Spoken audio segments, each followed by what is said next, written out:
আজকে আমার recipe chicken ভর্তা। আমি কড়াইতে পরিমাণ মতন পানি দিয়ে দিয়েছি, এরপর একটু লবণ দিলাম, এরপর আদা বাটা দিব। আদা বাটা দিয়ে আমি এবার চিকেনটাকে দিয়ে দেব। চিকেনটা আমি একটা মোটামুটি বড় পিস 3 ভাগ করে নিয়েছি। এটাকে আমি সেদ্ধ করতে দিলাম, ঢেকে দিব। এবার আমি মোটামুটি 10 মিনিট জ্বালিয়েছি এটাকে।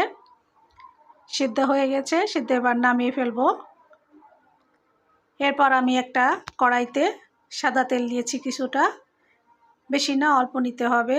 একটু রসুন বাটা, একটু আদা বাটা, এটাকে আমি একটু ভেজে নিব যাতে কাঁচা আদা বা রসুনের গন্ধ না থাকে।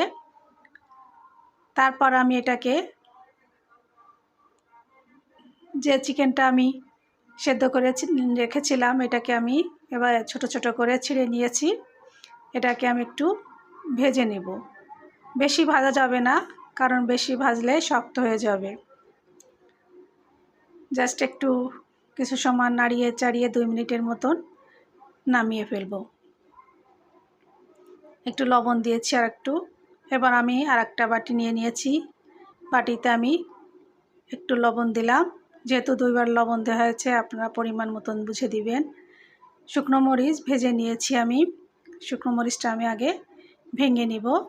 এরপর আমি পেঁয়াজ কুচি দিয়েছি, পেঁয়াজ কুচিটা ভালো মতন মেখে নিতে হবে চটকিয়ে। এবার আমি জিরা গুঁড়া দিলাম, ভাজা জিরার গুঁড়া, ভাজা গরম মশলার গুঁড়া দিয়ে ভালো করে মেখে নিলাম।